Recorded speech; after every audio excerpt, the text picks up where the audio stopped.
মিরাজের যে বিষয়টা হয় যে কিছু সময় তিনি নিজের জন্য খেলে ফেলেন, আপনার 70 রানে 6 উইকেট চলে গেছে, আপনি তখন কি করবেন? নর্মালি যেটা হয় বড় টেস্ট প্লেইং কান্ট্রিগুলো বা বড় ক্রিকেট প্লেইং কান্ট্রিগুলো তাদের টপমোস্ট 2 বোলারকে 2 ইন থেকে বল করায়, most of the Times pace bowlers, যে তোমরা 3-6 ওভারের স্পেল করবা, 6 ওভারের মধ্যে 4 উইকেট যত তাড়াতাড়ি সম্ভব গুড়িয়ে দাও। হোয়াট মিরাজ ডিড, সে তার মতো করে 10 ওভার বল করে গেছে। আপনারা দেখছেন স্টার প্লে, সাথে রয়েছে রহমান পেয়ার। প্রথম ওডিআইয়ে পাকিস্তানকে এক প্রকার উড়িয়ে দিয়েছে বাংলাদেশ, এবং এই জয়ের মাহাত্ম্যটা আসলে বাংলাদেশের ক্রিকেটের জন্য আপনার কাছে কি মনে হচ্ছে? ধন্যবাদ পেয়ার। ফার্স্ট অফ অল, আপনার পার্টিকুলার একটা জয় একটা দেশের ক্রিকেটের জন্য অনেক বড় মাহাত্ম্য রাখে, ওরকম করে বলাটা বোধহয় সঠিক কথা হবে না, কিন্তু বাংলাদেশ ক্রিকেটের যে সামগ্রিক অবস্থা, মাঠের বাইরে সব কিছু মিলে, তো এই মুহূর্তে আসলে বাংলাদেশ একটা বিশ্বকাপ খেললো না, তখন একটা হোম সিরিজ, পাকিস্তান র্যাঙ্কিংয়ে 4 নাম্বার টিম, বাংলাদেশ অনেক পেছনে 10 নম্বরে। 2027 বিশ্বকাপ খেলতে হলে 9 নাম্বারের মধ্যে থাকতে হবে। এই বছর বাংলাদেশ 22টা বোধহয় ওয়ানডে খেলবে। তো সব মিলে এরকম একটা শুরু ডেফিনেটলি বাংলাদেশের কনফিডেন্সের জন্য অনেক বড় একটা ব্যাপার, এবং কনফিডেন্সটাকে হিট করার যে ব্যাপারটা, আমার মনে হয় এই পারফরমেন্সটা সেটা রয়েছে। এবং একই সঙ্গে আপনি ডেফিনেটলি হয়তো নাহিদ রানার আলোচনাতে আসবেন, সো ওই আলোচনাতে যাবার আগে একটা ব্যাপার অবশ্যই বলতে হয় যে বাংলাদেশ লাস্ট 6টা সিরিজ যদি আপনি দেখেন, আমি বৈশ্বিক টুর্নামেন্ট বাদ দিয়েই বলছি, চ্যাম্পিয়ন্স ট্রফি বাদ দিয়েই বলছি, বাংলাদেশ কিন্তু 6টার মধ্যে 5টাই সম্ভবত সিরিজ হেরেছে। এবং সবশেষ যদি আপনি 9টা ওয়ানডে ম্যাচ দেখেন বাংলাদেশ এই 9টার মধ্যে 2টো বাদ দিয়ে বাকি 7টাতে 50 ওভার ব্যাট করতে পারেনি। মিরাজের নেতৃত্বে 13টা ওয়ানডের মধ্যে বাংলাদেশ মোটে 3টা ওয়ানডে জিতেছে এই ম্যাচটার আগে। সো এখন সংখ্যাটা 14তে 4। সো এই সংখ্যাগুলো না ভালো কিছু নির্দেশ করে না, এই সংখ্যাগুলো আপনাকে অনেক বেশি অপটিমিস্টিক করে না, এই সংখ্যাগুলো আপনাকে ওই ফ্লেয়ারটা দেয় না যে না বাংলাদেশ আপকামিং ডেইজে দুর্দান্ত কিছু করবে। তো সব কিছুর এগেনস্টে গিয়ে অডস যখন সব বাংলাদেশের বিরুদ্ধে, তখন এরকম একটা পারফরমেন্স পাকিস্তানের এগেনস্টে, আমি মেনে নিচ্ছি যে 18 বছরের মধ্যে ফার্স্ট টাইম পাকিস্তান 4 জন ডেবিউটের খেলিয়েছে, সব কিছু মিলেই বাংলাদেশের জন্য দুর্দান্ত একটা জয় ছিল। আমি বলবো যে অল আউট প্রফেশনাল পারফরমেন্স। আচ্ছা, নাহিদ রানার বোলিং নিয়ে বেশ আলোচনা হচ্ছে, তার যে কামব্যাকটা, এটাকে কিভাবে দেখছেন? আমার মনে হয় যে নাহিদ রানাকে কিছুদিন আগে আপনার মনে থাকার কথা যে গ্রেট ওয়াকার ইউনুস একটা কথা বলেছিলেন নাহিদ রানাকে, যে don't compromise with your pace. কেননা পাকিস্তানের একটা কথা বলে বা যে কোনো জায়গাতে পেস ইজ পেস ইয়ার, মানে আপনি যদি ওই গতিতে বল করেন কন্টিনিউয়াস 145, 48, 50, অপোনেন্ট একটা না একটা সময়ে ভুল করবেই। রাইট, কেননা ওরকম গতি অপোনেন্টকে ভরকে দেওয়ার জন্য যথেষ্ট, মানে ফ্র্যাকশন অফ এ সেকেন্ডস আপনি ভুল ডিসিশন নিয়ে ফেলবেন। আপনি জাস্ট এই পার্টিকুলার পাকিস্তানের ম্যাচের আপনি 5টা উইকেট ভুলে যান, আপনি নাহিদ রানার ফার্স্ট ডেলিভারিটা খেয়াল করেন, সাহিবজাদা ফারহানকে একটু শর্ট অফ গুডল্যান্ড থেকে লেগসে 6 ইঞ্চিস বিহাইন্ড, এরকম একটা বল নর্মালি সেটা আপনার ওয়েস্ট হাইটে আসার কথা, কিন্তু হাইটের কারণে Nahid Rana extra bounce generate করলেন, এবং সেটা খেলতে গিয়ে সাহিবজাদা ফারহান, যিনি সবশেষ টি-20 বিশ্বকাপের টপ স্কোরার, এই মুহূর্তে পাকিস্তানের প্রবাবলি বা arguably top order batsman, he was actually squared up, almost squared up. That was the first indication যে নাহিদ রানা এই উইকেটে হয়তো ভালো কিছু করবে। তারপরেরগুলো তো আমরা দেখতেই পেলাম যে শর্ট অফ দ্য লেন্থ বা একটু বিহাইন্ড থেকে আপনার ব্যাটসম্যানদের রিপ কেজ কিংবা শোল্ডার টার্গেট করে বল করা, আপনার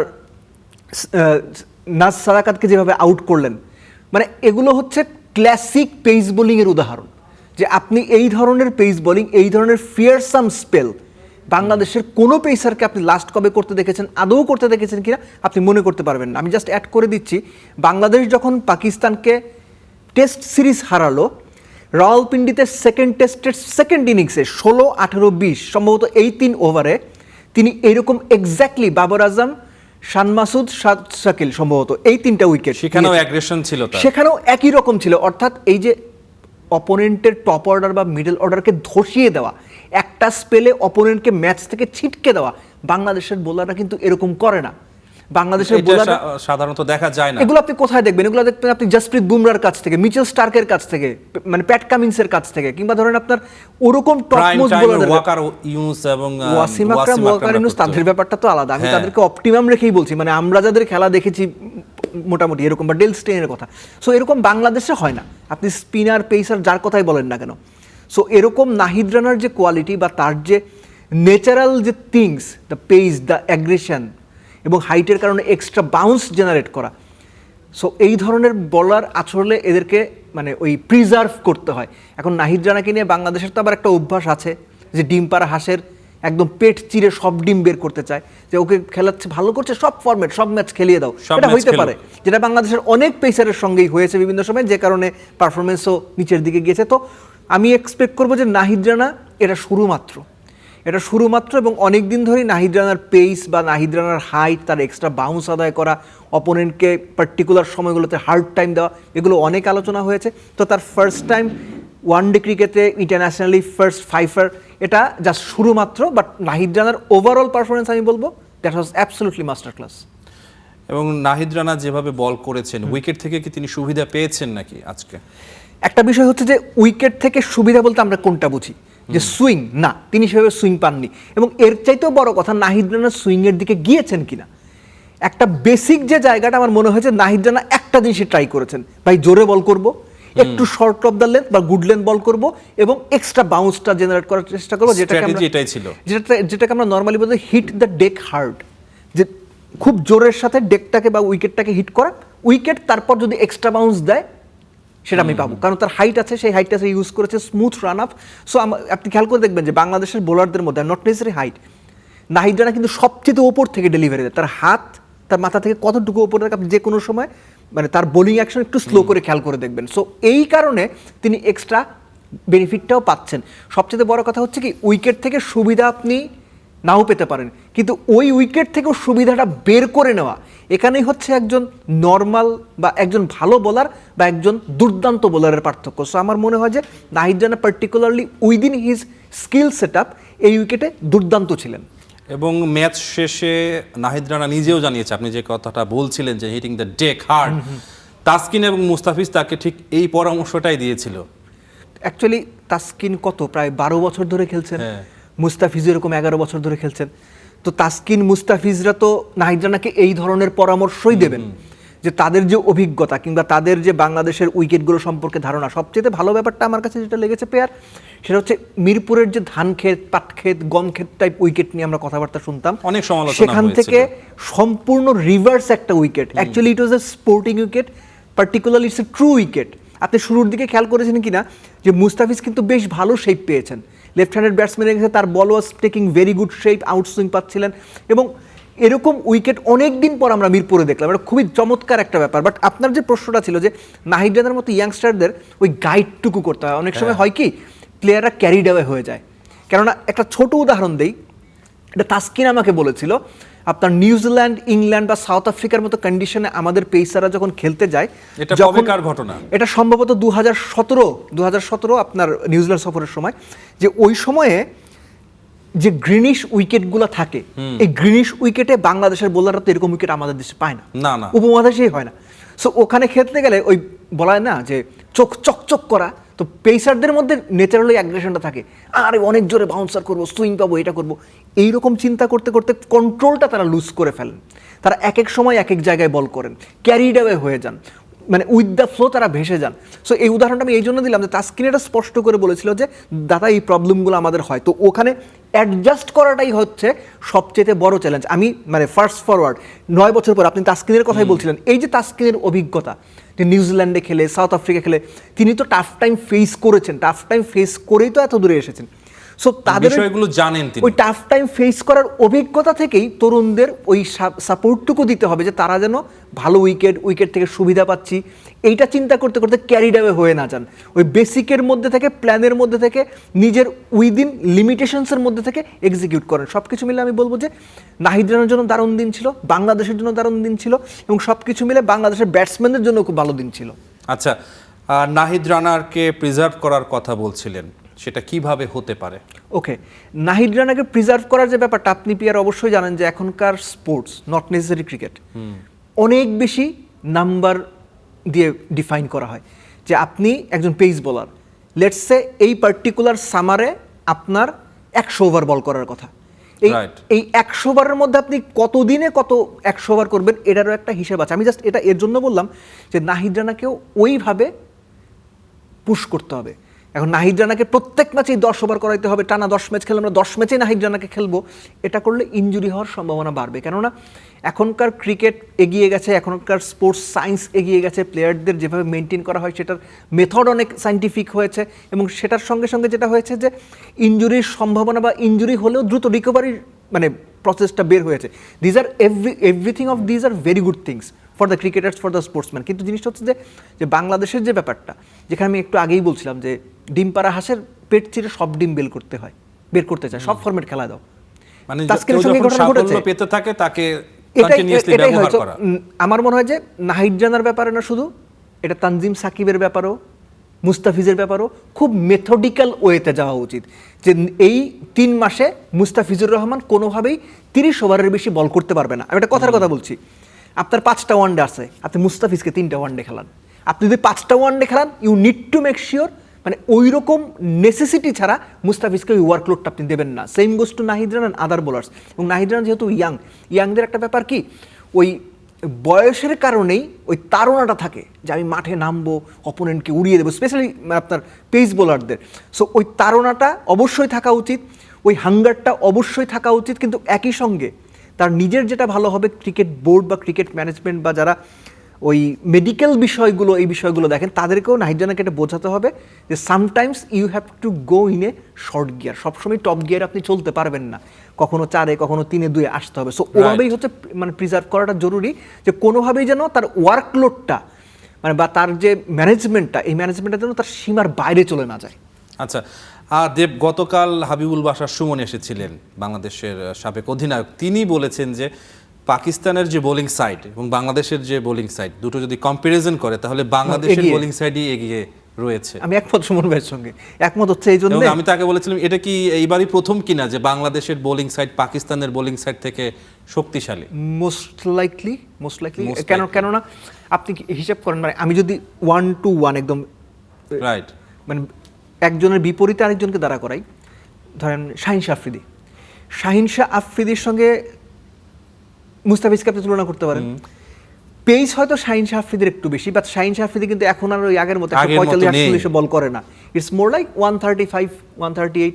মুস্তাফিজ চাইলে 140 করতে পারে, কিন্তু মুস্তাফিজ এবং শাহিন শাহ আফ্রিদি দুইজনকে যদি আপনি স্কিল ওয়াইজ কম্পেয়ার করেন, ইম্প্যাক্টের কথা যেটা বলছেন, ডেফিনেটলি মুস্তাফিজ এই মুহূর্তে শাহিন শাহ আফ্রিদির চাইতে বেটার বোলার।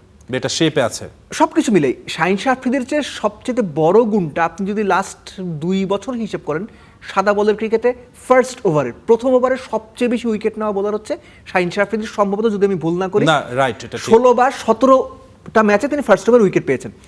এর পাশে মিড ওভার বলেন, ডেথের দিকে বলেন, কিংবা পাওয়ার প্লের মধ্যে বলেন, মুস্তাফিজের ভ্যারিয়েশন বা অন্যান্য skill set up Shaheen Shah আফ্রিদির যেতে better. Now come down to Fahim Ashraf ভালো বোলার, কিন্তু জিনিসটা হচ্ছে কি, এই যে এই ম্যাচটা কিন্তু তাকে পিটিয়ে ছাতু করে দেওয়া হয়েছে। শান্ত এবং আপনার তামিম মিলে ছাতু করে দিয়েছেন। তার সঙ্গে যদি আপনি লেটস সে নাহিদ রানাকে মেলান, আমি বলবো নাহিদ রানা এই পার্টিকুলার সময় তার সাথে বেটার অবস্থায় আছেন। পেস, অ্যাগ্রেশন, লাইন সবকিছু মিলে মানে এই পাকিস্তানের লাইন আপে আমার মনে হয় এই পার্টিকুলার উইকেটে পাকিস্তান একটা ট্রিক মিস করেছে, হারিস রৌফকে না খেলানোটা। হারিস রৌফের যে গতি এবং যে জায়গাতে তিনি বল করেন, এটা বাংলাদেশের জন্য বড় প্রবলেম তৈরি করতে পারত। এবং কখনো মানে হার না মানার মানসিকতা হারিস রৌফের মধ্যে ব্যাপারটা আছে। জিনিসটা হচ্ছে যে আপনি গতির সাথে তো কম্প্রোমাইজ তিনি কখনো করেন নাই। হ্যাঁ, তিনি এক্সপেন্সিভ, 7-8 করে ওয়ানডে তো রান দেন, অনেক সময় টি-20 10-12 করে রান দেন, দ্যাট ইজ ফাইন। কিন্তু এই উইকেটে বাংলাদেশকে চ্যালেঞ্জ জানাতে হলে পাকিস্তানের যে বোলিং লাইন আপটা আছে, এই বোলিং লাইন আপে আমি ফিল করি হারিস রৌফকে দরকার ছিল।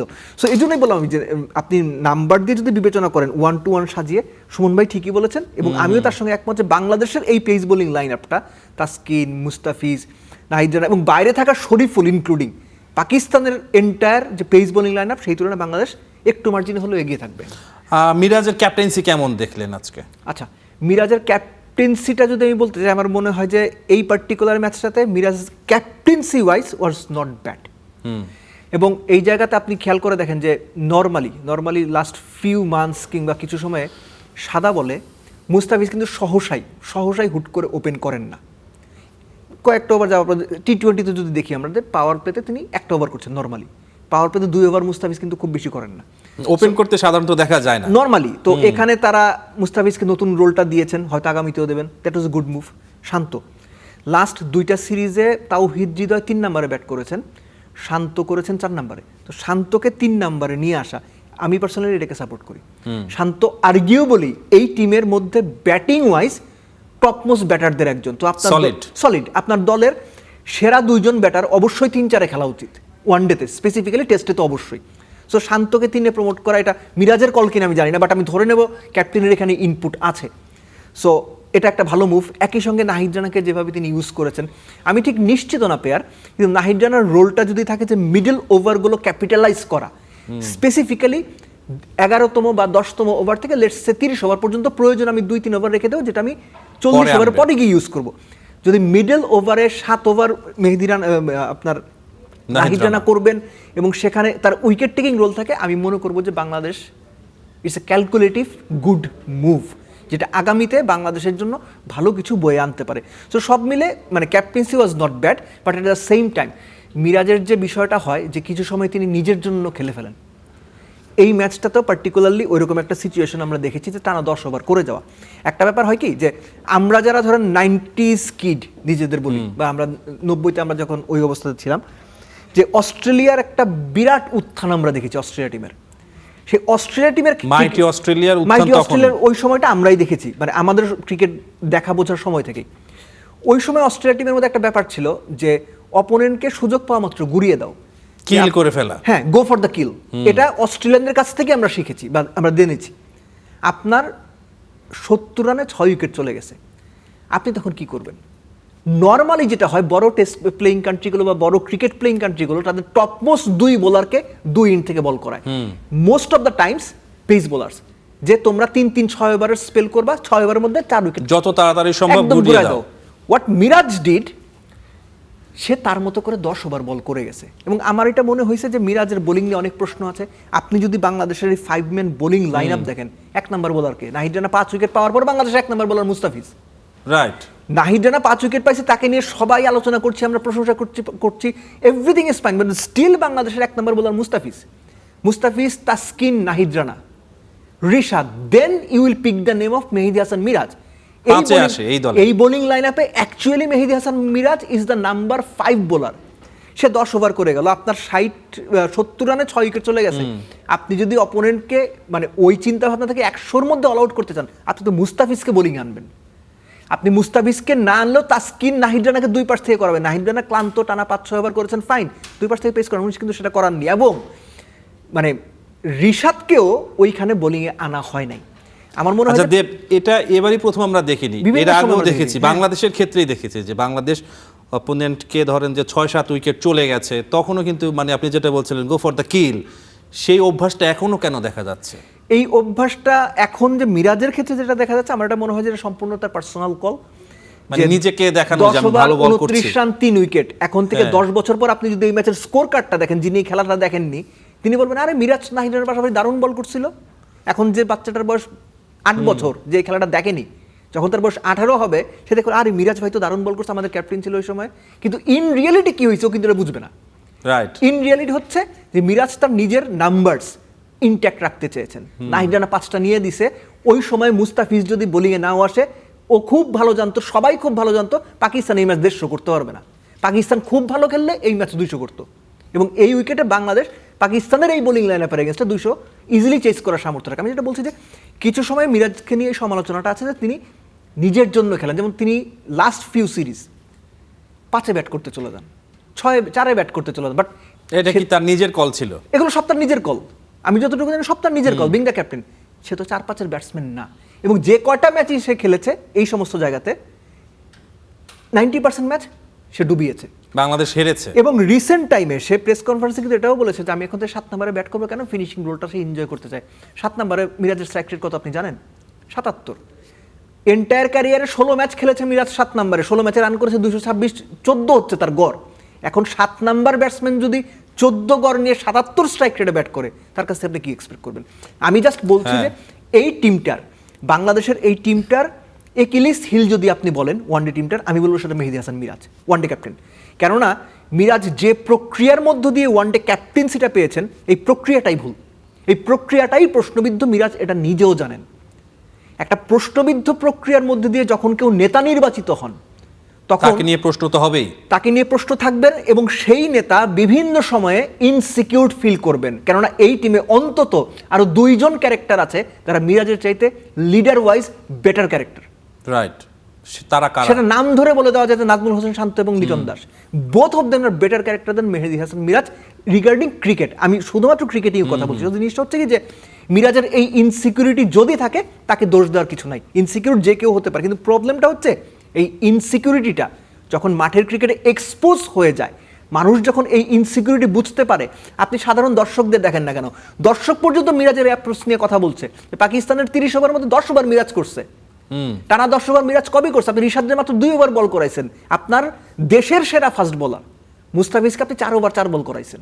সো জিনিসটা হচ্ছে যে এগুলো সিরিয়াস প্রশ্নবোধক, সিরিয়াস লেভেলের প্রশ্নবোধক। এবং আমি নিশ্চিত যদি মিরাজের জায়গায় রিকি পন্টিং হইতো, হ্যান্সি ক্রনিয়ে হইতো, কিংবা ধরেন যে আপনার অন্য রিসেন্ট টাইমের আপনি যে কোনো বড় নাম বলেন, বা বিরাট কোহলি হইতো, এরা কেউ 6 উইকেট বা 77-এ 7 উইকেট যাওয়ার পরে কোনোভাবেই কোনো স্পিনার কন্টিনিউ করতো না। 10 রানের তারা মাঝে বুমরাহ ঘুরিয়ে নিয়ে দাও আসতো, তারা মিচেল স্টার্ককে নিয়ে আসতো, তারা প্যাট কামিন্সকে নিয়ে আসতো, তারা ডেল স্টেনকে নিয়ে আসতো, একদম গুড়ায় ফেলাইতো, মেরুদণ্ড ভেঙে দিত। মিরাজ সেটা করেনি। আচ্ছা, ছোট কথা জানতে চাই, সেকেন্ড ম্যাচে বাংলাদেশ কি হবে, রেজাল্টটা কি হতে পারে? Favourite Bangladesh, hot favourite. But একটা জিনিস মাথায় রাখা জরুরি, ক্যারিড অ্যাওয়ে হওয়া যাবে না। এই ম্যাচে ব্যাটার দিনে আসলে বলতে পারলাম ব্যাটাররা খুবই ভালো করেছে। সৌম্যকে খেলানোর কথা ছিল, সেটা নিয়ে অনেক আলোচনা হয়েছে। তানজিদ তামিম 160 ছিল strike rate. Tanzid Tamim recent ফর্মেও তিনি এগিয়েছিলেন সৌম্যর চাইতে। টিম ম্যানেজমেন্ট আমার বিশ্বাস ওই কলটা নিয়েছে, দ্যাট ওয়াজ ফ্যান্টাস্টিক থিং। কিন্তু সেকেন্ড ম্যাচটা খুব ঠান্ডা মাথায় অ্যাপ্রোচ করতে হবে। আবারও বলছি, ফার্স্ট ম্যাচে কি হয়েছে এর সম্পূর্ণ ভুলে গিয়ে মাঠে নামতে হবে। আচ্ছা দেব, আপনাকে অসংখ্য ধন্যবাদ।